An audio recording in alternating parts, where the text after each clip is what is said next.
It was around the pandemic time as well.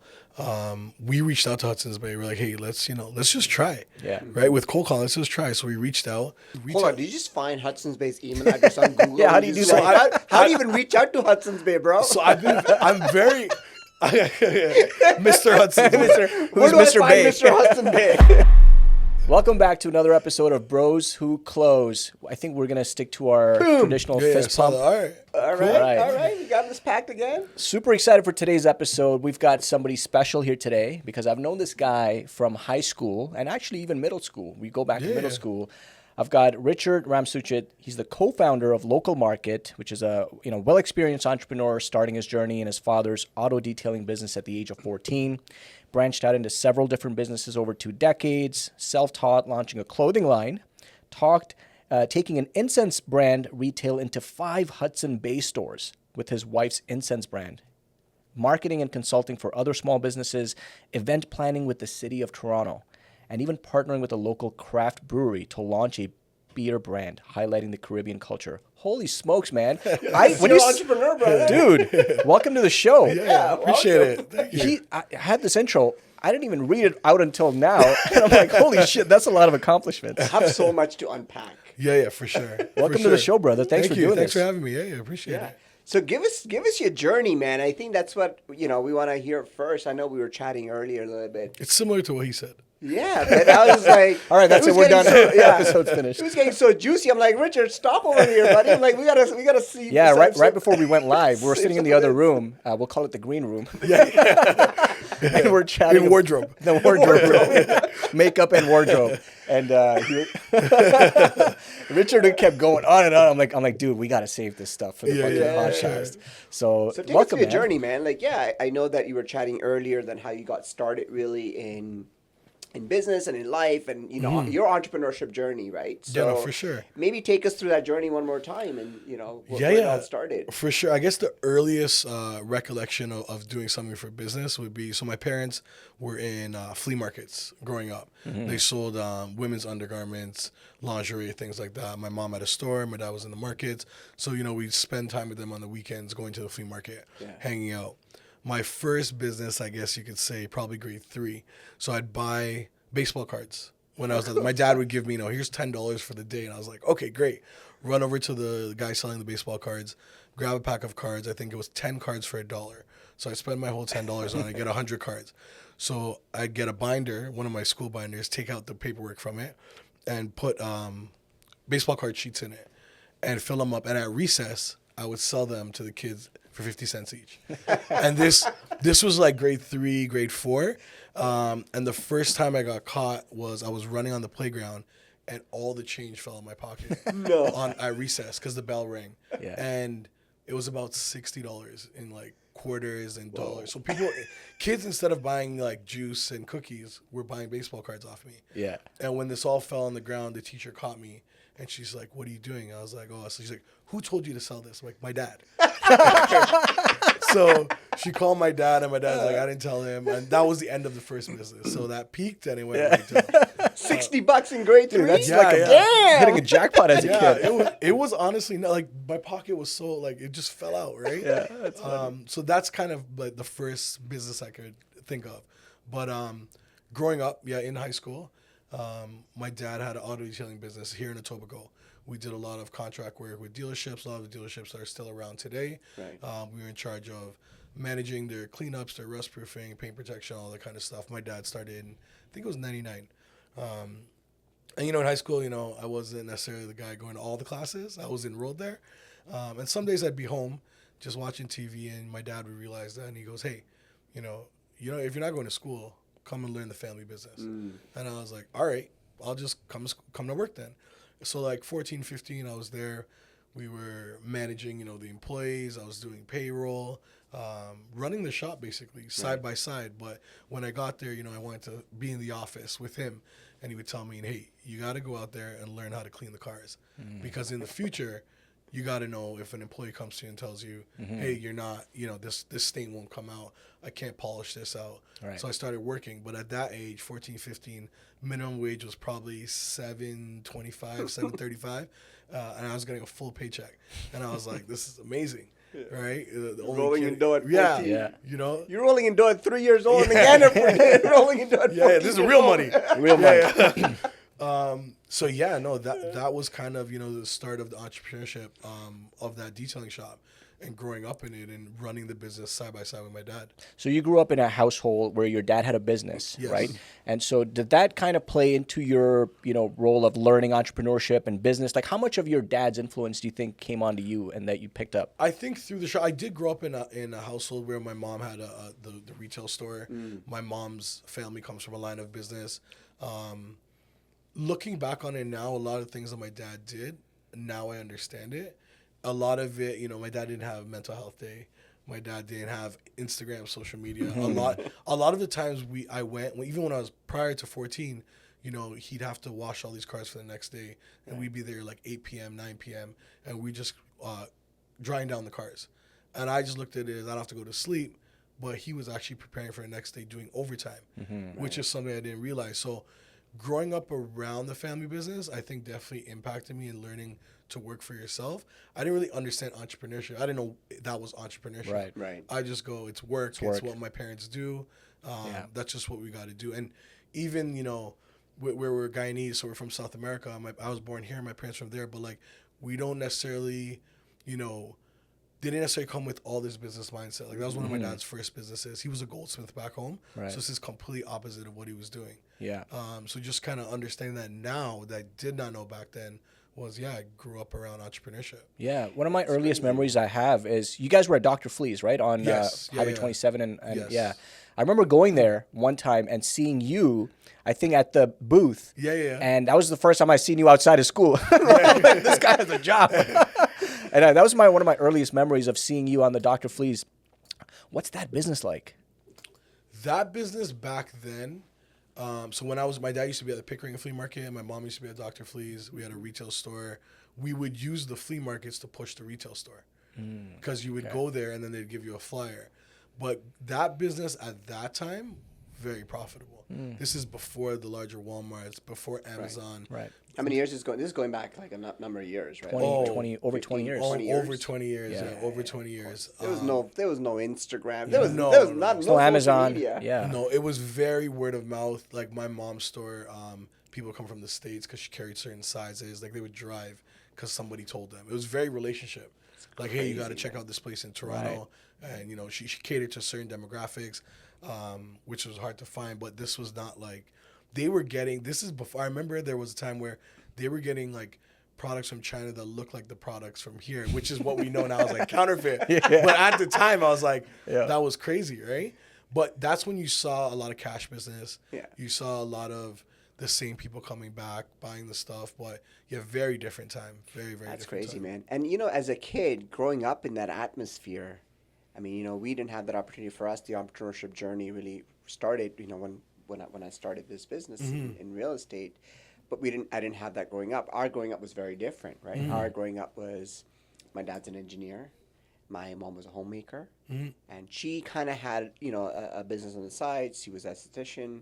So she was so maybe some of it we learned from her. Right. But for the most part, it was you go to work, you get a promotion, and you go to a bigger company, you get a bigger promotion, then maybe you come back down. Boxes. Yeah, you're just checking boxes at the time, right? And and then you're always trying to climb this corporate ladder, and one fine day you get laid off, and you're like, what the fuck do I do now, right? Yeah. And it's very different than how you grew up, because you grew up as like, no, you go to work, you work for yourself, and if this doesn't work out, you pivot to something else, right? So you did the flea market, you did the detailing shop, and then what happened?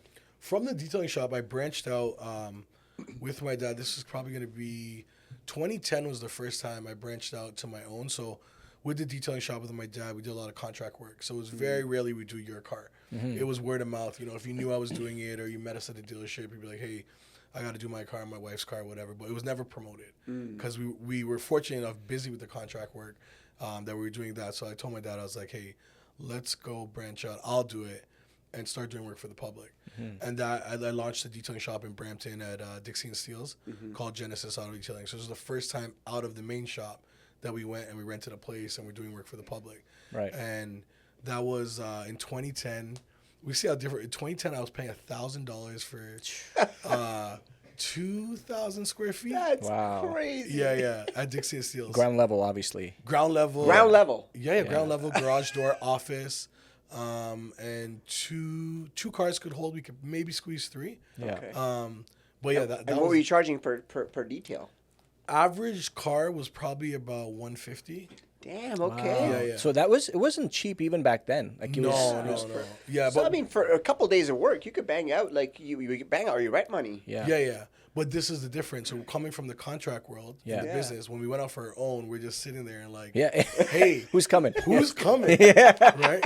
Like, hey man, like there's nobody calling you saying pick Yeah. up these cars. There's no roster of cars coming in. It's Yeah. like that's when I really learned like you got to market yourself. Yeah. So I started going to car shows. Nice. And I started handing out my card. And you go there and like my car, I had a '09 Altima stock with just rims and a sub. Yeah. No engine performance, nothing like that. Yeah.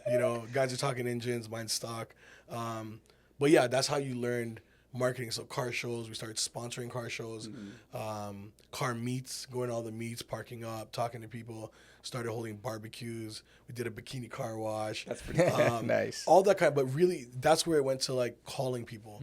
So in Brampton, where I was, there was a lot of small dealerships and calling them, hey, we offer detailing. And when you're working with a dealer or contract in the sense of a small dealer, guy selling 5-6 cars at a time, or 20-30 cars on his lot, you got to give him a better rate. And everyone's undercutting you. Right. So from that $150 detail, if you guys walked in, we're doing it for $60. Wow. But you're looking at volume. Volume bulk, yeah. So you're like, hey man, I'll take all your cars, but I'll give it to you at 60 because they also have a margin to sell it, right? So that's when you learn the volume game. But that couldn't sustain. So you'd have a couple of those. You'd have a couple guys over here that are public, and then we started doing some tow trucks.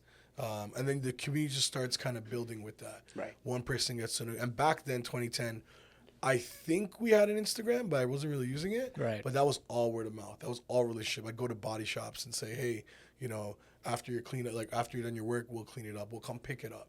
So now you're doing more than you have to. Right. Just to get like, I'll come pick it. I'll leave my car here. Yeah. I'll take the car, clean it. I'll bring it back. That's what you're trying to just survive. Right. Yeah, but And you're then were also you- building relationships, Yeah. right, with Yes. these people. And then to your point, like, if I truly look back at it, it's you're over serving your people, right? Like that's what you're truly doing. You're just like, I'm gonna come pick up your car. You don't have to do anything. I'm gonna go. I'm gonna clean it up. I'm gonna drop it back, right? It's hard to say no. Yeah. Yes. So were you running this on your own, the business at this point? Yeah, I had 2 employees at the time. Started on my own, hired one person. Went with detailing, even with my dad's shop. Labor was the most thing, right? We had at the peak in the summers, we had about 13 employees at a time, but then it would come down to and the thing with even detailing with the contract, the winter you survive the winter. When you're detailing for the public, Right. no one's thinking about washing their car Yeah. in December with snow. Yeah. But I started off with myself and one employee, and then we grew to 2 employees and had a part-time guy. So even though we had to make use of that, like 2,000 square feet holding 2 cars, ran a hose outside, we were washing cars in the alleyway, just trying to get everything done, right? Because you got to take it when you can get it. If a guy says, hey, can you wash my car right now? And you're like, no, he's going to leave. He's gone. Yeah. Right. And we were doing all hand wash. Right. So people with, especially a black car, they would want the car hand wash, not going through, the car wash automated machine. Yeah. That's crazy. Wow. Man. So then what? Like so that was your second experience. Like now you've graduated from By the way, I wanted to ask you, did you have any desire to go to college or university when you were in high school? No. So you knew that think so. you were going to get out and be a business owner? I believe so, yeah. I don't think that's a crazy question. I've never really thought about it, but I've never said, like, what college am I applying to? Right. But you didn't. You never ended up going to No, college. no. Okay. So Yeah. you graduated from high school and that was it. Fun fact, I think I left at grade 11. I was going to say, did you graduate high school? I don't think I saw you at We saw it. We went. I was enrolled, but no. I didn't see you finished pick high up the school. diploma, bro. Yeah. And that's kind of where, I was talking to a young guy the other day, and I was like, I'm not saying don't go to school, but I'm also saying, like, we have so many more options. I didn't have that many options back then, but I just knew, like, hey, my parents don't have college degrees Yeah. and university degrees, Yeah. and we're running a business, successful business with 13 employees. Yeah, that's such a Right? good point, man. Because a lot of people, obviously we come from a background, we're from immigrant families. And, most people who come from immigrant families are usually taught, maybe not so much in your family, but I know in our family it was like this. And most immigrant families is you got to go to school, you got to go to college, university, you got to get a degree, you got to get a job.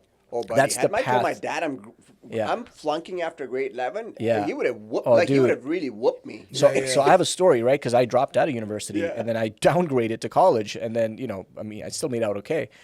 But that's the traditional approach that everybody takes, and they think that is the path to success. Right.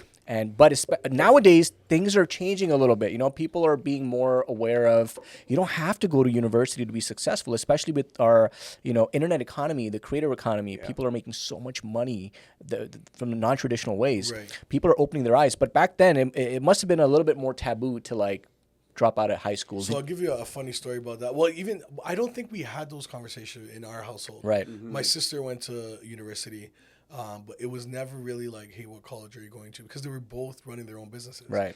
Yeah, and that's the thing, right? Because your trajectory of growth is very different. 'Cause you came from a background of entrepreneurship, Right. where they understood, I don't think going and getting a university degree is not going to really help Right. you Yeah. after the fact. They would say the cliche stuff, like, take your education and stuff like that. That's the saying, like, take education. But it was like, I don't want to. Yeah. Yeah, Right? no. Like, And I think that's a good point because Yeah. it almost forces you, and there's no plan B. Yes. This has to work. Yeah.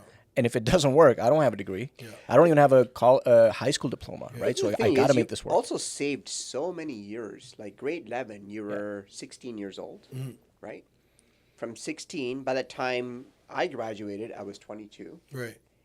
And as an entrepreneur, now you've got 6 years on me. Yeah. And I'm just about to start a career, and you've got 6 years of world experience. Of real entrepreneurial skills Yeah. too, not just working in a corporate job, but Yeah. real life. So funny thing about that is this is probably beginning of the year, I was asked to do a entrepreneurial speaking engagement online Right. with George Brown business students. Nice. And it was the thing was like, they're in school for entrepreneurship. Yeah, and I'm yeah. like, hey guys, I don't have what I'm telling you what to do. The irony of it was so Yeah, crazy. that's And so I funny. even told the professor, right? She had reached out to me and I was like, hey, I didn't finish high school. Should I mention that? She's like, yeah, that's the story. And I'm like, but these guys are paying to learn business. And I'm telling them, like, hey guys, you don't really need this, right? Yeah. But you know what? I think a lot of people realize that even now.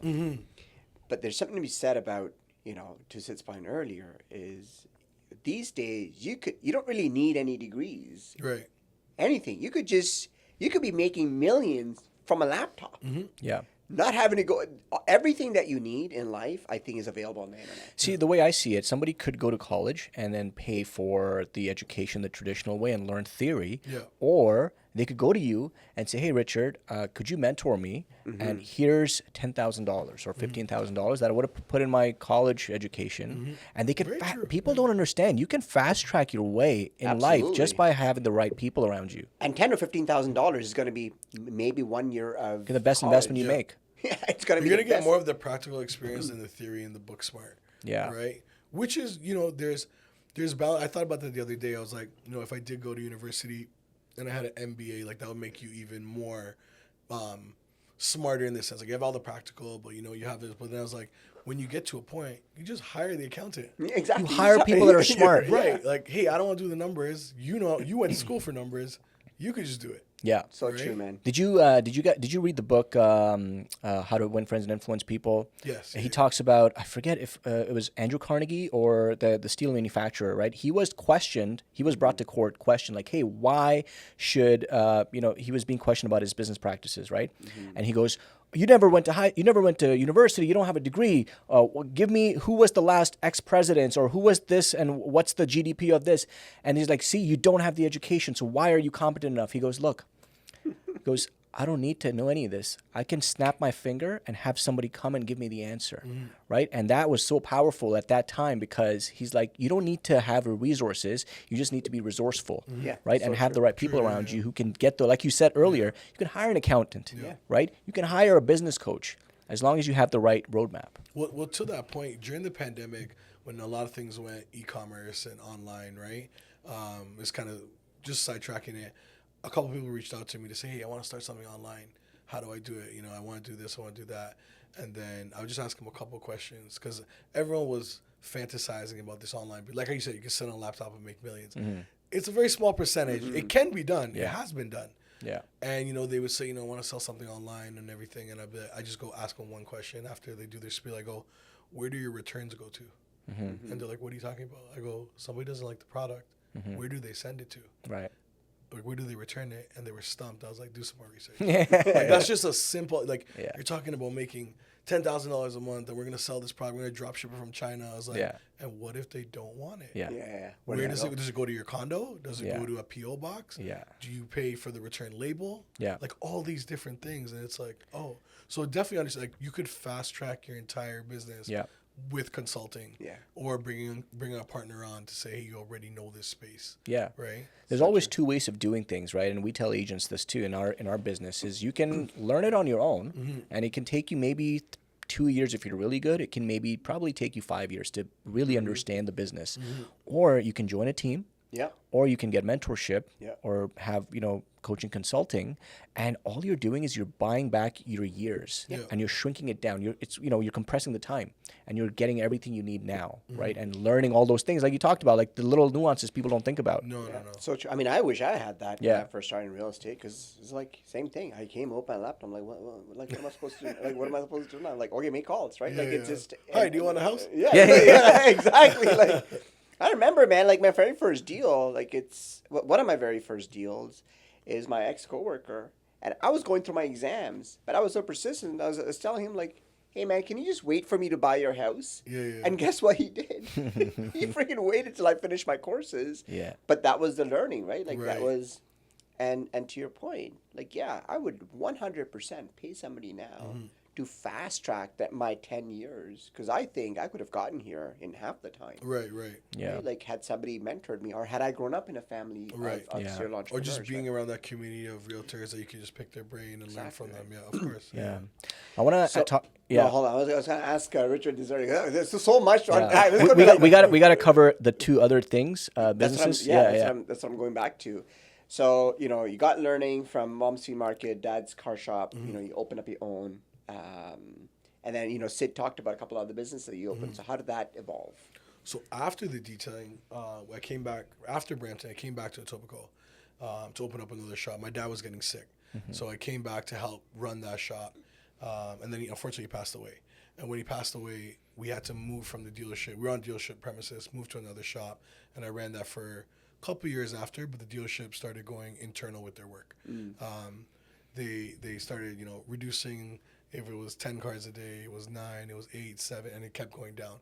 So at that point, I was like, hey, this is not making any sense, right? We can't really support it without these contracts. And that was the main reason we came back to Etobicoke.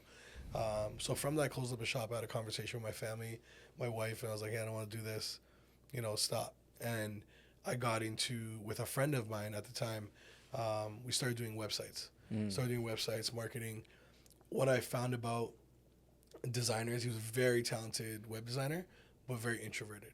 So he was like, hey, I'll build the entire site. I just don't want to talk to anybody. So I was doing all the meetings. I was meeting with people, pitching them, doing the cold calling, going through what services need, and did that. But it was technically freelance. So one day was great. And the next day, you're like, what are we eating today? Yeah. It was very up and down. We had nothing to sustain it. It was literally just looking for the next job. So we did that for a while, but then after I was like, we both had a conversation and we're like, this is not working. He ended up getting a job first, I think. And then I was like, hey man, I need to eat. So I was just looking for jobs everywhere. And this was the first technically real job at this age. And this is 2018. Right. And I'm like, hey, I'm making a resume. I'm reaching it out. People are rejecting the resume. This is the first time you made a resume? I think. Yeah. I'm sending out people are rejecting. I'm like, you're rejecting me. It's crazy in that context of up until this point we're talking about, and people are like, yeah, I don't think you're qualified. And I was like, it's very humbling to be like, oh, okay. So I got a call I was everywhere. I was taking the bus to different places to get a job. Like, I went to one job I remember. It stands out. It was downtown. It was some sort of marketing job, and there was like a 15 to 20 minute exercise you had to do before even getting the job, before even talking to anybody. And I'm going through it, and the questions they're asking are so stupid. And I'm like, I have to do this just to talk to you. Yeah. And honestly, at that time, it was like, I think it was like $12 an hour or something like that, like the job, right? Like minimum wage or whatever it was. And I was like, this is crazy. Yeah. And then I ended up applying, and I got a job offer from the UPS store at Sherway, so in Etobicoke here. And I took it. It was $15 an hour. Okay. Right? And she was like, I give $15 an hour. I was like, all right, well, I need a salary. And she's like, okay, well, we got to see what you could do and whatever. I was like, great. So I got hired on there I got hired as a regular employee, but then kind of managed the store a bit. And she went away to the cottage. She came back, and Amazon returns get returned there. So you drop off your Amazon return, and they get couple cents per return. So people would come there and drop it off. And she came back from the cottage, and she's like, where are all the boxes? Because we had boxes you could buy. I'm like, I sold them. She's like, you sold all the boxes? I'm like, yeah. She goes, how? I go, every time somebody brought an Amazon return in, I would tell them, hey, this needs to be bubble wrapped, and we got to put it in a box. So the bubble wrap was like $1. The box was $2.50. The labor for it was 50 cents. So now their free Amazon return turns into, $5-6 per order. Right. Nice. Right? And I would tell them, it wouldn't be everybody. If you're returning a pillow, you don't need a box. But it'd be like, oh, I'm returning, this electronic piece. Like, hey, if it breaks, Amazon. I didn't know if Amazon would take it. I was like, if it breaks, I heard Amazon, they won't give you a refund. Yeah. I'm like, for $5, you protect it, wrap it up. And they're like, all right, I'll take it. Who wouldn't? Yeah. So then I was like, yeah, I sold all the boxes to Amazon customers. And she was like, oh. So then we had a conversation about managing it, and then she offered me a salary to manage it, and I was there for about 8 months, and I was turning stuff around. I was adding more. This is where I learned systems what I knew from the detailing shop. Mm-hmm. A lot of the detailing shop experience, we would have a chalkboard, and we were doing at the detailing shop with my dad. We were doing 35, 40 cars a day. Right. So we'd have a chalkboard out there. This was not digital, so it would be like Sid, Honda, 2:00 it's ready, and it'd be 30 and. Just that natural, if you walked in, I'd be like, hey, Honda, 2:00? You'd be like, yeah, how do you know that? I just memorized the board. And that was the system we used, right? Very grassroots. Nothing was digital. So I started implementing systems. People would come into the UPS store to try and print something, and we would just tell them, we've got 16-point, 18-point card stock. So I just got a binder back to the baseball cards, and I put all the paper samples in the binder. Right. And we just flip through with the price, and they'd be like, all right, I'll take number 2. Right, but what happened with that store was this is the first time I learned first time learning it was the micromanaging. That owner of they were 20 years in business. They're probably 30 years now or something like that. But it was understanding to navigate. This is kind of where I learned a bit more about people, because if it wasn't her idea, she didn't really like it. So what I should have done was say, hey, this is what what do you think about it? Right. Add your input, and now it's our idea. Versus you changed my store. Yes. Even though it's for the better. The employees there were like, thank you, Richard. Yeah. This makes stuff so much easier. Yeah. So then I learned about navigating around people. Yeah. And you've got to understand how people are thinking, and it's their territory. You're just there. You're an employee. Right? Even though it's for the better, they won't always see it. That's such an important leadership quality that a lot of people, it's so underrated too, because a lot of leaders, they don't understand how to actually manage people and how to realize people's strengths. One of the things we do on the team is do disc assessments when people start in, and everyone's disc profile is different, right? Yep. That particular lady that you talked to needed, her, almost like she needed to one up somebody, right? But if you, knowing the position you were in, just planted a seed or did it completely changes things, right? And you could have somebody else who is also more into recognition, or somebody who just cares about dollars and cents. So recognizing those qualities is extremely important. Yeah. That's awesome, man. So then you went from a UPS store. And so I did that for about 8 months until, a lot of the things, the micromanaging really kicked in. I was like, I would go for my lunch, and I'd be sitting in my car, and I'd be talking to my friend that we were doing the web design, because he's on his lunch. Now we both have jobs. So we're talking to each other. And I was like, I hate it here, man. Yeah. And I would just dread going back until the point. So even to that, to show you the micromanage, when the Raptors won the championship and everyone went downtown, I was at the UPS store.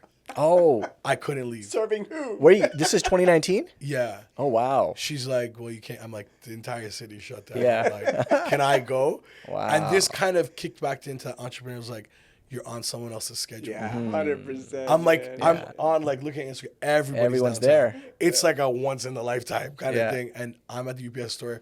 I'll take your Amazon package. Yeah. Like, you know, like it was crazy. Yeah. Right. But from there, yeah, did that for about 8 months. I was there. I just told them, I was like, hey, it's not working. Right? Yeah. I kept dreading going in, and I started applying for jobs.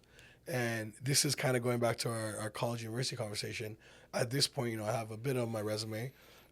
Started applying for jobs. No one's calling me back. My sister goes, just add college. They're never going to check. And I was like, I was like, but what if they ask me, what did you study? I go, what if I went to a school that someone else went to? And they're like, all these thoughts, like, what professor did you have? I took the same course. And then so I added Humber College Yeah. to my resume.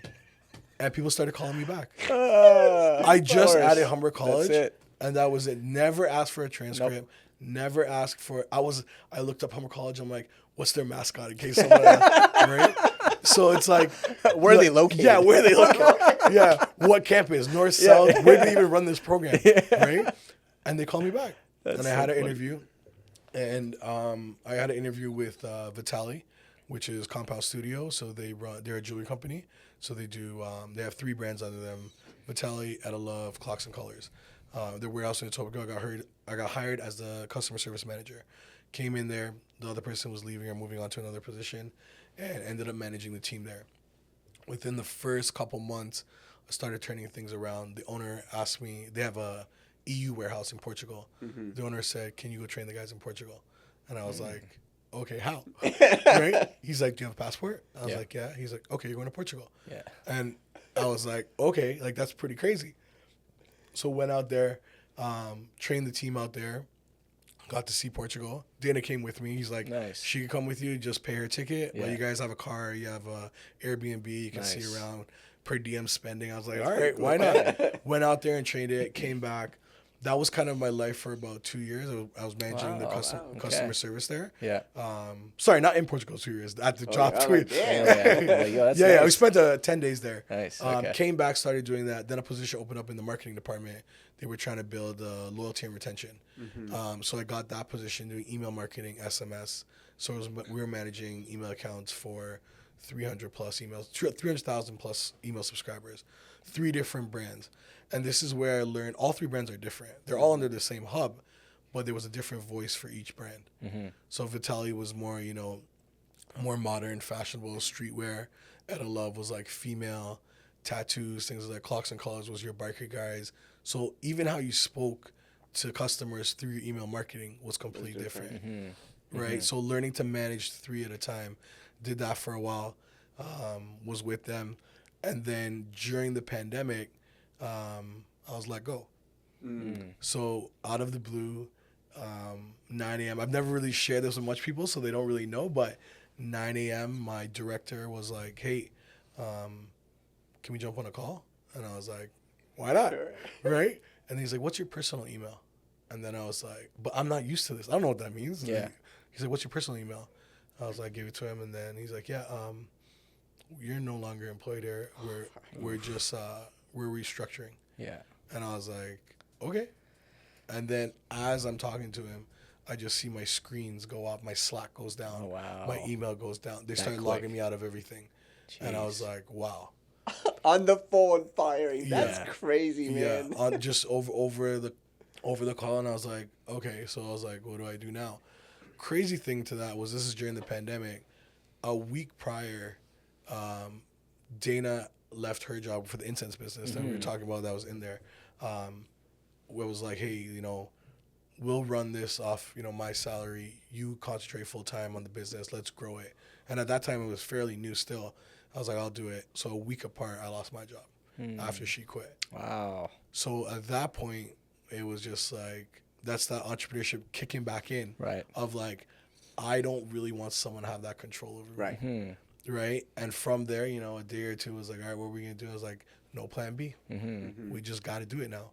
And that's the birth of everything after that, the markets and things like that. Yeah. Right.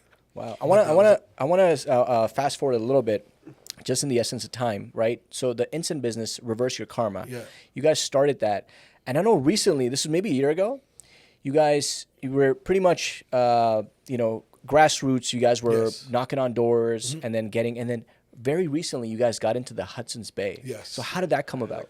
Yeah, so Reverse Karma is an incense brand. Dana started it. Yeah. I've been working with her on it, since the jump. It was around the pandemic time as well. We reached out to Hudson's Bay. We're like, hey, let's just try it. Yeah. Right? With cold call, let's just try it. So we reached out, pitched them the idea. We had a call. It actually reached Hold on, out. did you just find Hudson's Bay's email address on Google? Yeah, how do you do So that? how do you even reach out to Hudson's Bay, bro? So I'm very Mr. Hudson. Mr. Where Who's do I Mr. find Bay? Mr. Hudson Bay? So I do I'm pretty resourceful in finding contact information through LinkedIn, through previous. You just got to dig. Right. All the information is out there. Yeah. You just have to dig. And I found the buyer, reached out to them through, I think it was LinkedIn, and like, all right, we'll take a look at it. All the big box stores were very big on small business and supporting local and things, so that played a role. Nice. But pitched them. We had to send them product. We didn't hear from them for a while. It took like 6 months to even like go back and forth until one day, like, all right, you're in. Pick the stores. We have these stores available. That's crazy. Yeah, so we launched in 5 Hudson's Bays. We launched Sherway, Square One, Oakville, Downtown Flagship, and one more. I forget the other one, but one more. Yeah, 5 stores, retail display in the storefront at the cash, but that was also a nightmare. Oh, So it looks good Right. for being Hudson's Bay. Right. So first thing that I'll touch on for retail, if the product gets stolen, that's your problem. Wow. That's So insane. you take full 100% loss? Yes. Any stolen items? Yes. Wow. So we would visit the stores because they were all in the GTA. And when we would go in, we'd count up what products were there. So say we dropped off 30. And we were setting everything up ourselves. There's nobody to set it up. You go in, we set it up. We'd count, okay, we dropped off 30 boxes. There's 25. So that means 5 must have sold. Their report showing 2 sold. Oh, wow. So where are the other 3? Right. So they go, when you're in a store and you pick something up and you're like, I don't really want this, and you just leave it in another area. Yeah. It takes like a month or 2 to get back around. So we're like, hey, we're missing it. They're like, it's somewhere in the store. Maybe it went to the back. Right. They've got to re-shelf it and all these kind of things. Right. So that in itself was a crazy experience. And they didn't really take care of it. Maybe we're a small brand, like they got Hugo Boss and Sure. stuff. They're not worried Yeah. about us, but we'd go in and dust down the shelves ourselves, wipe them down. Dana would come in with Windex and wipe down this because no one's doing it. Right. And reset it up. And learning experience with that is we had everything with just a sticker for the cab. We were doing essential oils and things like that. Right. When we went there, every essential oil was open. They cracked the seal, so you can't sell it. So then it's like, and we had testers. Yeah. But it was just like anyone just opens it up. So then we had to bring them all back home. We had to do new products and seal them and take them back. So like retail is good to have, Yeah. but it could be a nightmare. Right. Right. So we were there for about 6 months, and then I think it was up for renewal. We're like, hey, Right. we're okay. Interesting. Interesting. But in business, you learn to leverage that. Right. So 100%. so you can go to the next guy and say, hey, Yeah. we were in 5 Yeah. Hudson's Bays. Yeah. So you learn to use it as a leverage. It looked very good in the portfolio of where we've been. Yeah. And that can open doors for other things, right? Wow. That's awesome, man. Yeah. I want to touch base on, another thing, and I'm actually really excited about this particular topic is, down the street from me, you opened up a marketplace. Well, let me actually tell a story about that. Yeah. So, the last time I saw you in person was randomly in Mimico. Yeah. So I'm walking with Chloe, and we're getting coffee at Birds and Beans, right? Yeah. And then we get coffee, and I'm like, "Oh, that's a cool market. What's going on?" Right? We go in. First person I see is Dana. Yeah. Right. Dana's his wife, his partner, right? And so I go, "Hey, Dana, what's going on?" She goes, "Hey, Sid." And then I see you from the corner. I'm like, "Yo, Richard." I'm like, "I probably haven't seen you in like over a decade." Yeah. And then I thought you guys had a booth there. Right. Many people do. Yeah. Yeah, that stumble on it. And so then I come to realize that you guys run local market, and I was blown away. Yeah. And so, first of all, congratulations Appreciate on it. that. Thank you. And talk about that whole thing. How did that How come did that about? come about? Where are you guys now? What's the vision look like? for Yeah, that? so local market came about after that job loss. We started, the incense business was active. And after that time, after the pandemic, markets started opening up again. And we need to make some money. Yeah. So we took the incense business is what we sold at the markets. and we did markets everywhere. Any market, if you were holding a market here, we'd be here. So we did markets everywhere up to Owen Sound, Sable Beach, Nice. everywhere. So you were taking the incense business onto As a these vendor, markets. yeah, Right. selling in all markets, these markets, right? And we realized that after doing every market there is around, there was a gap in the market on how it was organized. So as a vendor, how it was organized, the communication, the price points, the venues they're using, the community aspect of it. Like, we realized that, hey, there's gaps. So we're like, why don't we give this a shot and organize it? A vendor organizing a market as a vendor perspective. Right. What would we expect from the organizer Nice. as a vendor? So that's how we launched it. We did our first market in 2022, June 2022. We did it at a brewery in Etobicoke. First market, setting it up, nightmare with the venue in itself. Right. Stuff was everywhere. We got there at 9 a.m. on the day of the market, and everything was still where it was. And we're like, hey, the vendors are going to be here any minute. And it's like, we had to start to move stuff. It was crazy. Gratefully, it was a successful market after that. And second market we did at another brewery, hottest day of the year. Vendors started packing up early. So on our second market, vendors were like, I'm out. Like, it was a challenging location. It was hot. Vendors didn't want to. Nobody knew who we were at the time. It was our second market.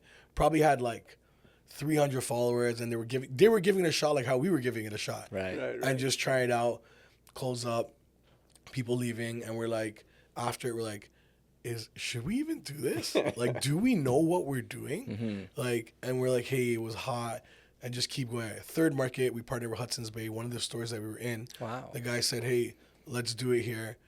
Horrible. You can't be selling handmade goods in around an area where you have all these luxury brands. Nobody cares. Oh, it was inside Hudson. Inside, two floors. Okay. So we had 30 vendors, I think 20 on the first, 20 on the ground floor, 10 on the other floor, but they were stationed around the store. And it was like, that didn't go well. So our first three markets off the bat, not good, right? Had its own challenges.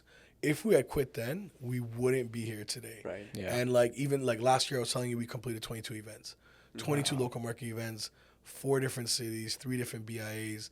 Like, we've just grown from that. And that's kind of how the initial concept of it started, was creating a marketplace and a community of small business owners, small business vendors, guys that are starting out, guys that do 20 markets a month, guys with storefronts. So just having everybody there in the same place, and actually having the intention to be like, we want the vendors to succeed. We went to markets where it was a cash grab. Right. You're behind in a warehouse and you're paying $150, $200, $300, and no one's coming. It's just, friends, and it's a hangout. And your only goal for the market is to sell. Right. Yeah. That's so the funny only goal. because you were a vendor and you Yes. saw there was a gap and you saw the opportunity. So everything you did was from that vendor's perspective Yes. because that is your client really essentially now, Correct. right? Yeah. Yeah. We want the vendors to win. We want the small business to win. But understanding what would we want in this scenario if we were applying to this market. Yeah. And then what was the importance of building that community and what are you seeing it now, translate to? I think small businesses, and what we see is, like I said, guys starting out where they don't know where to get a business card versus guys that, are on their way to a storefront. Yeah. Having that community of resources and people you can lean on. When we host markets, we have a variety of levels of experience. So if you're just starting out, you're at a market where someone's, a veteran vendor. So having that in-person community of just, leaning on, if you're a candle person, talking to the next candle vendor, say, where do you get your jars? Most people are open to sharing. Right. If you're doing this, your apparel, like, where do you print? Do you have a better screen printer? I'm using this ink. Things like that. And then we've branched out that community into resources. So we also help with small businesses, whether it be social media, whether it be marketing a business plan, needing business cards, and we host networking events. So we've grown this outside of the physical business of the market you came to a community and a hub of you can lean on each other. Right? That's awesome, man. Yeah. That's really and that's the thing, right? Looking at your journey is just like, your learnings from your childhood to like now, and then ultimately going and taking this gap in the marketplace where you found that there was a gap that you had to fulfill, and then not taking that. It really talks about that entrepreneurship mindset, right? Of like, and that's what entrepreneurs exploit ultimately, right? Are just gaps in the marketplace. And you just need to, however, a lot of people are just like, oh, I should be doing this, but that's where they fall short, is like, I should be doing it, but there's no action after that. Right. Yeah. And then it takes a very few people, like a very special person, to then go out and say, well, here's the gap in the market, and I'm going gonna to fill do this something gap. about it. Yeah. Right. Like it's Where do you want to go with the local market, and with what's your vision for both your businesses now? So the vision is to get one day to a street festival size with the markets. We're growing it. We're growing to different spaces now. And from planning these markets, we've actually been contracted to do event planning for other businesses, right. Nice. putting on different events from the planning perspective. Just because we've had the experience in permitting and working with the city, washrooms, things people don't even think about, right? Yeah. Basically, your capacity, you need an extra washroom. Yeah. You need a fire plan. You need an emergency exit plan. Like, there's a lot of stuff behind the scenes that people don't understand. Yeah. So growing it, our goal one day is a street festival, something like you see Taste of Kingsway, Taste of Danforth, things like that. Yeah. Growing it into something that size, and then also just expanding into different themed events. Yeah. For different small businesses, whether it be baked goods, whether it be candles, whether it be apparel, and then I guess the ultimate goal would be like to host our own small business trade show, where buyers, like how we were looking to get into the Bay, Right. having buyers come to this event and looking at small businesses, but coaching them along the way of here's how you make a wholesale sheet, here's what your margin should be, here's what you retail it for, barcodes, UPCs, all these kind of things. It comes back to like Yeah. the learning, right? You've got these years of experiences throughout these other businesses, and then now somebody could just cut that learning into Yeah. a fourth. Of course, yeah. You could go to market way faster. Yeah. Right? Yeah. So And true, go man. from there. I want to ask you one last thing before Yeah. we wrap it up. Because this is a show based around sales and deals. And what's the one sale or deal that comes to your mind that you're absolutely proud of, that you're like, holy shit, this was sort of the holy grail? I could put it up there with the Holy Grail. So, when we first started the incense business, I was cold calling, emailing people, and I emailed a subscription box in the States. Subscription boxes, the ones you get to your door. There was a wellness one, and I emailed the guy. We didn't really know exactly what we were doing. We were just trying to make it happen, and I emailed them and I said, hey, we sell incense. Can I, send you a sample? Are you interested in doing it? He said, sure, I'll take a sample. Sent it to him. They were based in Arizona or something. And then he emails back, says, we'd like to move forward with it. I was like, great. He's like, yeah, we're looking at 9,000 and change units. Like 92, 30. Wow. And I was like, what does any entrepreneur do at that point? No problem. Commit I don't first. even have 90,000 Yeah. boxes, but I'm We had no idea, like, how do we even get this much? Yeah. How do you get the materials? So some of the suppliers we were working with, I reached out to them. I was like, yeah, no problem. We'll do it. He's like, great. Here, send us the invoice, whatever. I was like, no problem. Reached out to suppliers we were working with. Everyone's looking for the products for us that we need, right? For this subscription box. And then one of the suppliers comes back to us and he goes, hey, I've been in business 30 years. Like, he has no idea who we are. Just two people just doing this. He goes, if you pay me a fee, I will give you the contact. And I was like, nah. So I start Googling it. Yeah. So I actually found the supplier by fluke Wow. of the one everyone's using. Yeah. So I call her up, and she's in Florida. And I call her up. I'm like, hey, I'm looking for, at this time, I think it was over like 120,000 sticks individually. Wow. Right? On the 9,000. And I call her up and I gave her the exact order. She's like, wait, I'll tell you what your order is. And then she starts naming off everything I'm looking for. She's like, you're the 10th person to call me for this order. And I was like, no, I'm the guy. Oh. So I actually found the direct supplier. I'm the all guy. your contacts were All my trying- contacts were calling. I just Googled it. Wow. Right? And remember the guy says, he's like, hey, pay me and I'll give you the contact. And I was like, no, I'll just find it myself, man. I'll just Google. And I found it, and we ended up shipping 2 skids over from her directly to the main contact. And then we just started packaging. And we couldn't do this in the condo. So Yeah. now I'm on Instagram, like, does anybody have warehouse? Yeah. Warehouse space? One of our friends connected with someone else. We rented like his basement, and we hired employees off Kijiji, just to like random. And we were still working at the time, right? And employees thought it was freezing. We would come from work. We worked till 2 a.m. We were dipping these incense and all these things just to get the job done. Remember, we told the guy no problem. Yeah, of course. And he's like, all right, well, the orders should be ready, right? And that's how we kind of figured out how to do it all. And that was the like first real order, first deal. And like the first deal is saying yes, like, can you handle this? I was like, of course we can, right? And we're like, how are we going to do this? We don't even know where to get the product from, right? And that would be and it successfully went out, and we did 2 more orders for them. Wow. After that. Man. So that was a good first deal. It was a good learning experience. But I learned from that, you can always figure it out. 100. I was going to say, the biggest takeaway from that is we believe in this wholeheartedly. Is just commit to something, and we figure out the rest later. Yeah. It's so true, man. That's what makes good entrepreneurs great entrepreneurs. You got to be resourceful. Yeah. That was a great story. Yeah. Well, thanks again, Richard, for joining us today, man. Like, this is an incredible. This is awesome, dude. This is an incredible. Where can people find you? Yeah. Local market, local MRKT, and my personal Instagram. Check out Richard on Instagram. Cool, buddy. Thanks, Richard. All right. Broswhoclose. You could find us on Instagram, Broswhoclose, IG. Oh, that is Instagram. Facebook, Broswhoclose, YouTube, Broswhoclose. Everywhere, Broswhoclose. And TikTok, Broswhoclose. Awesome. Appreciate it. Awesome, guys. Thanks, man. Thanks.